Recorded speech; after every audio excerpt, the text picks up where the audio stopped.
Oh, he did. He bullshit. He didn't know it was stolen. I helped him steal the thing. Oh, poor bird. Oh, he's been misjudged all these years.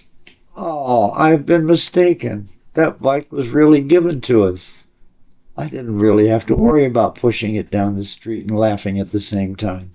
Let's fucking go!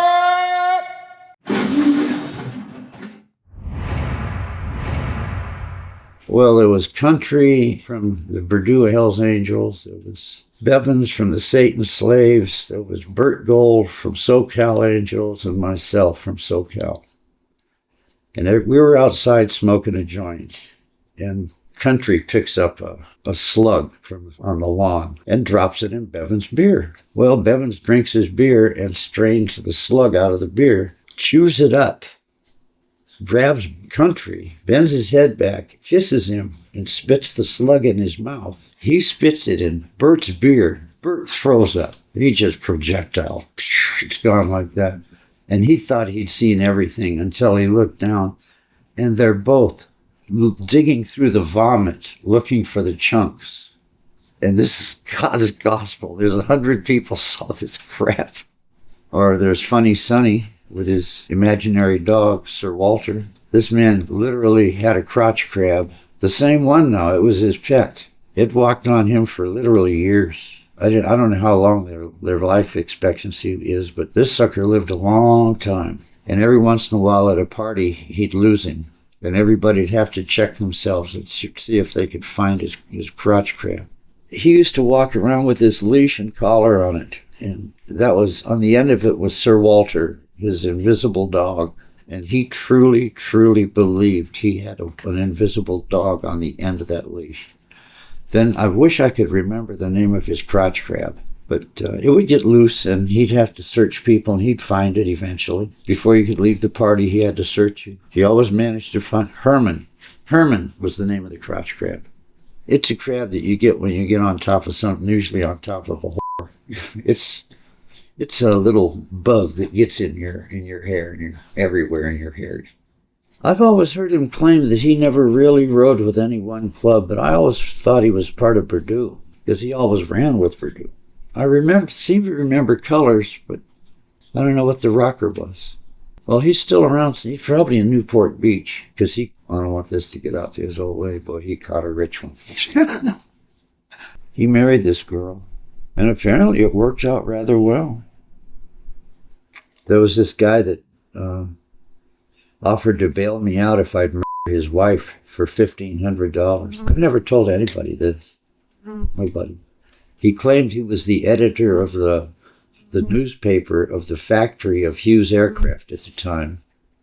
Well, I was in jail on tickets, and I didn't really feel like laying around in jail anymore. So I told him, sure, go ahead, bail me out. I'll knock your old lady off.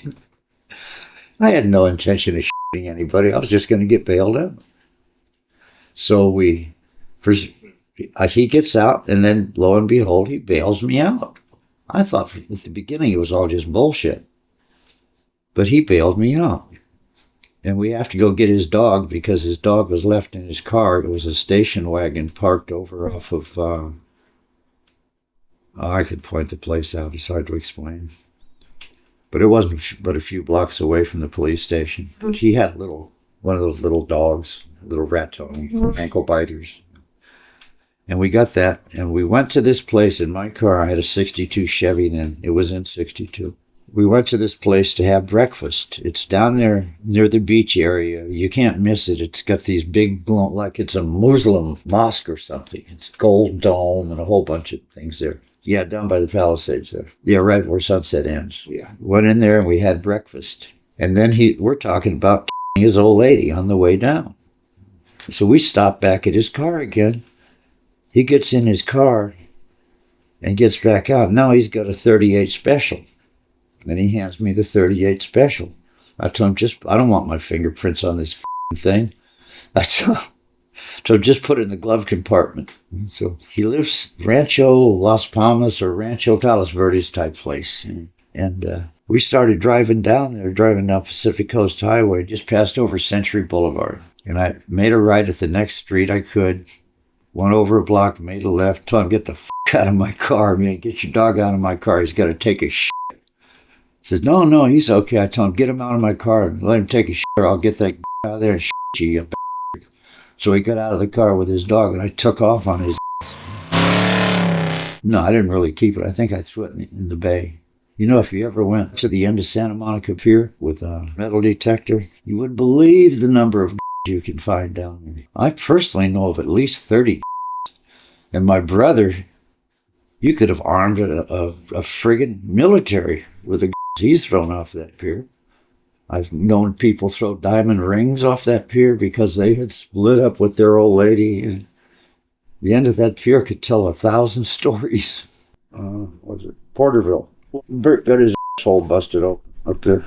The Hells Angels, I think probably the Purdue chapter, or Oakland, had rented a park so that all the 1%ers that wanted to could come there for a party. And somebody had spread the rumor that the Hells Angels were coming to Porterville to destroy the town. I was one of the first ones riding into town, and they hit me with a 2.5-inch hose with a suicide nozzle on it. Blew me off my bike. And all of a sudden, I'm off my bike in the gutter. And when Bert saw all that shit going, he made a break for it. And when he was heading out of town, there was a hole in the pavement. And his front end skipped over the top of the hole, but his rear end bottomed out. And he hit that so hard, he split his asshole open 4 inches. I would like to have a 4-inch asshole instantly. We rescued his bike, got it home, went back. He wanted to ride home then on his bike with his asshole busted open. That's when I knew he was insane. But what broke Bert's heart was when he built that bike. He spent, God, I don't know how many months, never spent a penny on that bike. Not a single penny. Every part of that bike was stolen. If he needed a lousy oil line that would cost you $4 in the store, he'd steal a $6,000 motorcycle to get that line. And that bike was beautiful. He got one of those 2 left cases. But somebody had to have snitched him off. And whoever it was close. They had to have been close to him because I didn't even know the bike was ready to be on the road. Is that the one he got arrested for? I'm not sure he was probably arrested for it. I know they took the bike. Yeah, he said he spent 3 years in jail because he had a stolen motor he didn't know was stolen. Oh, he did. He bullshit. He didn't know it was stolen. I helped him steal the thing. Oh, poor Bert. Oh, he's been misjudged all these years.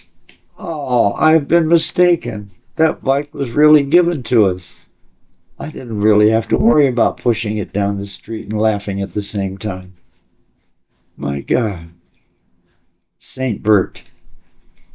It's amazing. It had to have been somebody that knew him. I mean, close. The first time I ever saw it when it was done, he rode into the Saucy Dog parking lot, rode up behind the Saucy Dog, up fairly close in the parking lot next to the little dead-end street there. 2 narcs pull in, get out of their car, one of them all the way across the parking lot now, at night, with shit lighting, saw that the numbers were wrong on his bike. It had a closed 4 instead of an open 4, or an open 4 instead of a closed 4, and that's how they busted him. Give me a break. He'd be lucky if he even knew there were motor numbers on it from a distance like that, let alone read them, and be able to tell a closed 4 from an open 4. No, somebody snitched him off. I couldn't believe it. It was a beautiful bike. It was beautiful. Not quite what Chino's was. We used to smuggle drugs in from Mexico. Of course, Bert would buy the drugs or pay for the drugs, and I would smuggle them. So I used to get married down there about once a month. Got married 11 times actually total. Well, as long as you don't register them in San Diego, it wasn't legal. I just made sure nobody ever registered in San Diego. And we come through there going, woo, woo, waving this marriage certificate. And the guy at the border just brushes through. Go right on ahead. Happy couple. One day we did it, and there was Frenchie and Bert, myself, and Lee, the girl I was going to marry again. And we were so f***ed up when we crossed the border. We're going to pull this thing off, and we're wearing colors. Now, Frenchie had been in a bad fire when he was a kid, and his skull had been burned, and he had a bad bald spot up there. But he had this hairpiece that covered it pretty good. So I keep trying to talk him into putting it under his hairpiece, because no one will ever see it. We'll just flatten it out, tape it up there. Everything will be fine. But I ended up sticking it up my ass, and then riding through the border like that. Heroin. Shit, you'd go broke smuggling marijuana. Cost you a fortune for preparation H. In the very early 60s, the San Diego County Sheriff smuggled heroin into the country for me. He was big on high-a-lie and big on the dog races. And this friend of mine would buy the heroin. I would stick it underneath the sheriff's hubcap in his car. And when he hit the border, it was just brush wave him through. He never got stopped once, and we would just be behind him. And he always had the same thing. He'd go to this bowling alley afterwards, park his car in the back, and go into the bowling alley and have dinner. Did it every Sunday night. And we just go pop his hubcap and slip it right back on again. Hell no. I'd never approach someone like that. He was just convenient. First time we ever followed him across the border, we were right behind him. We didn't have a clue. And it just popped into my head. Wouldn't it be slick if this sucker would bring it over for us? So we followed him. And we figured it was dog season then. And he spent the whole day at dinner at dog season. And he never looked anywhere. And traffic was every up. You ever been in Tijuana? Well, it's great shape now compared to what it was. I got a ticket there once for doing 65 miles an hour down the main drag of Tijuana in 1962. You couldn't drive 5 miles an hour down that street. It was all potholes. Even the little commissioner guy that fined me $2 laughed. He said, cannot be. I got caught. Well, I really didn't get caught. It was legal to buy speed over there then. Just go to any drugstore and give them $1 and they'd give you a little bottle of Benzedrine. Well, I'd been awake for like 3 days, so I finally figured I'm going to have something to drive home. So I went and bought a little bottle. Went into this bathroom and took 2 of them, threw the rest in the toilet. And the guy that brushes you off in there saw me. And he called the policeman on me. I knew where he was going when he ran out the door. So I took my sock off, or I took my shoe off, and I took my money and I stuck it inside of my sock. Because I've been through these things before. They always tell you, take off your shoes. They never say take off your socks. So you just take off your shoe and they check that. Then they clot the other guy upside the head that snitched you off and tell you to get out of town. I did that once, and I had some guy that hitchhiked down in there with me. I picked him up, and he said he was going to Tijuana, too. So I jumped in my car. I'm looking for this kid to get him out with me. I drove down the street. Finally, I saw him. We jumped in the car. We got over the border, and I told him what had happened. He said, boy, I'm sure glad of that. I told him why. He said, oh, I got an ounce. He had an ounce of marijuana on him and didn't tell me a word about it. I'm hitting that border after just having a run-in with that cop. It's like, have you ever seen that sign down there by San Diego on the freeway where the railroad travels near the freeway, where they have this sign where this man is running with his hand out like this and his wife holding onto his hand, and then his child holding onto the mother's hand, and they're crossing the freeway. It's just a warning, to people who are here illegally. I don't think anybody can be an illegal person unless you come here from another planet. Well, I truly believe that we're all the rejects from another planet system. The only people see these flying saucers, they just come to check on the idiots. We are the mental facility for all the other planets in the universe. They drop us off there as infants because they can tell who's going to be the idiot. And they just drop us off in the maternity ward. No problem. Well, think how stupid people are. Look at the stupid they repeat over and over and over again. Everything. Hey, let's see, we did this. How'd that turn out? The whole world's crazy except you and me. And sometimes I wonder about you. Well, Bert and I were supposed to be good partners, and I had to rip this gun collection off. And it was nice. I got some really, really nice weapons out of there. And this one particular rifle I had was worth, in 61, it was probably sold for $1,500, which is a lot of friggin' money to buy a brand new car for $1,500 back then. And I was staying over at this girl's house. She was letting me stay there for nothing. I'd been there for 3 days, so the first thing I wanted to do was sell that and get her some money, because I was eating her food. So Bert comes over there, and I'm over talking to this other guy. He wanted to buy the gun for $1,000. So I was over there talking to him, and I come in the house, and I go to get the rifle, and I said, where is it? She says, oh, Bert told me how you were screwing over me and how I deserve to have that gun. Any money that it's made, I should get. I was going to tell, well, you were going to get about $500. How much did you sell it for? Well, Bert told me it was worth $100. I said, yeah, that's Bert. That was it. Never talked to him again. Because Bert is Bert. And Bert will always look out for Bert. And he wasn't that way when he was in the Straight Satans. I don't know. Maybe it was the Hell's Angel patch. Because it did change people. People all of a sudden thought they were more than what they were. I don't know. To me, it was just a bigger club to ride with. Syl in the Asmodor that he took. I think I told you that if you take Asmodor, your true personality will come out. Well, Sid and Little Joe ate some Asmodor. Little Joe went home and almost his wife. Syl, on the other hand, you have to have at least one person babysit you, or you might not come back alive.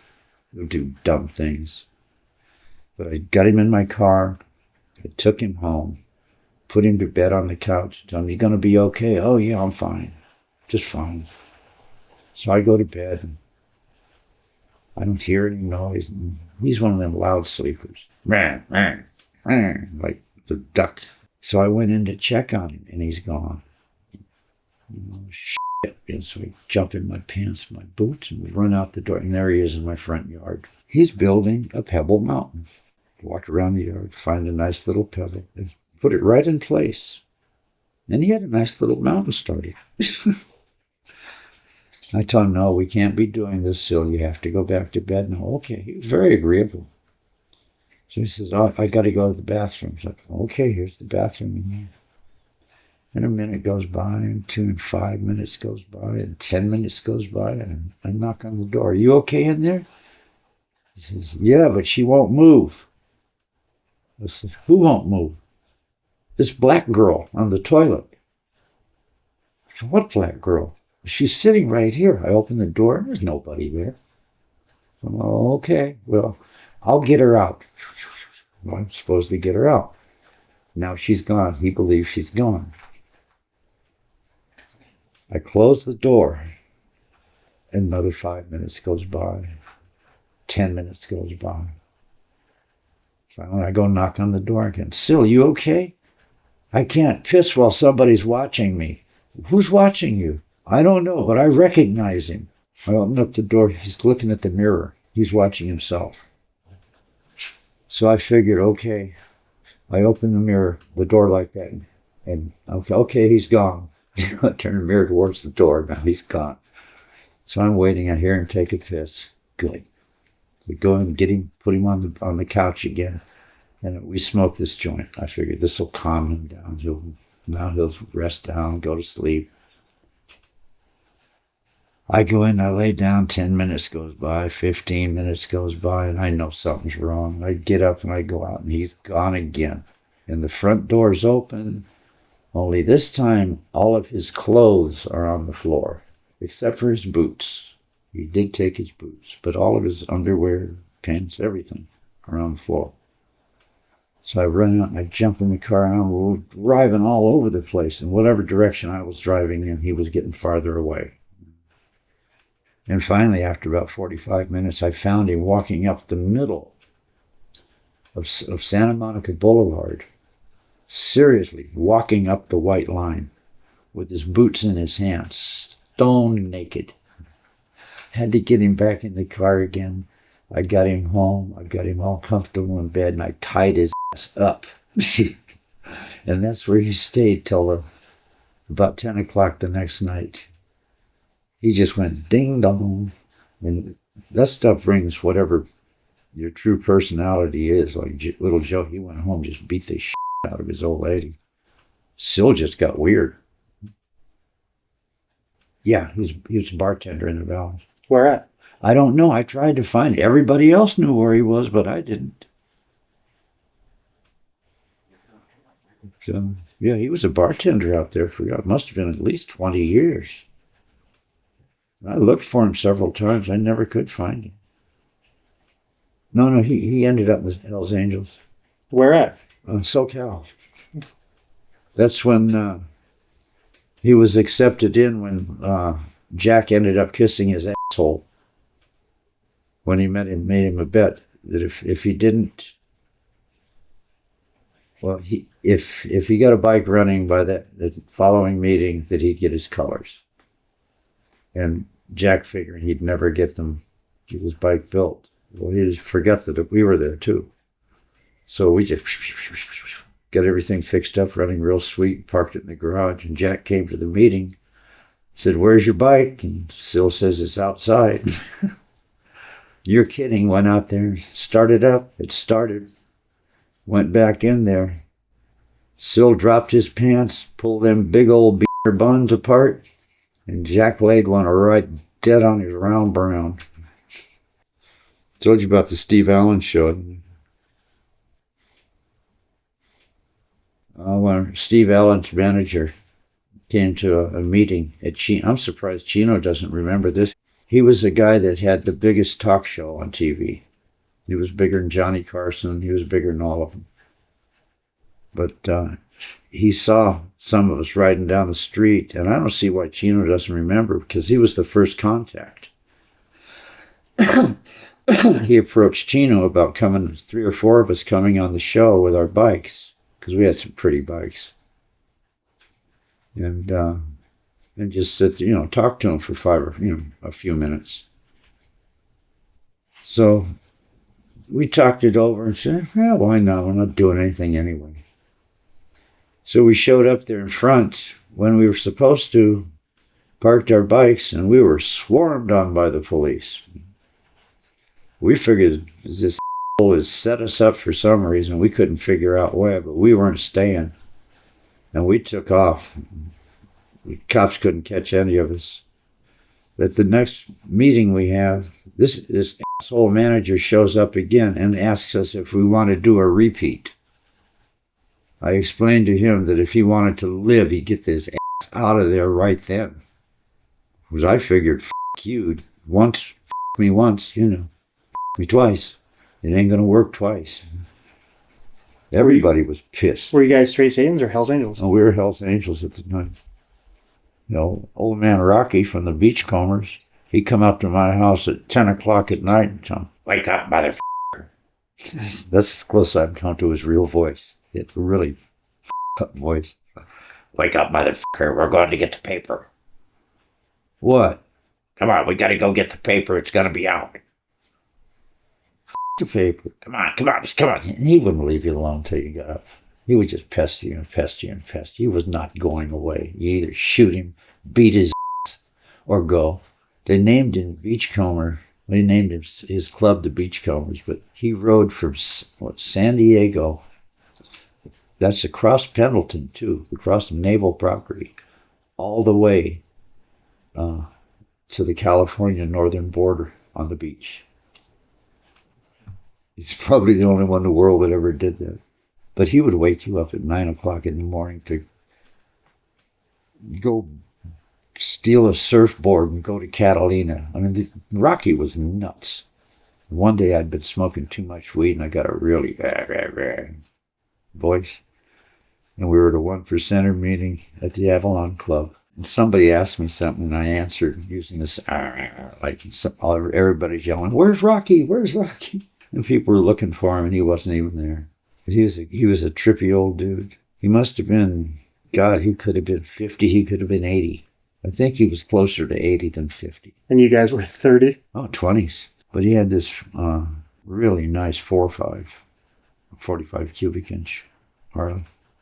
One of them military 45s.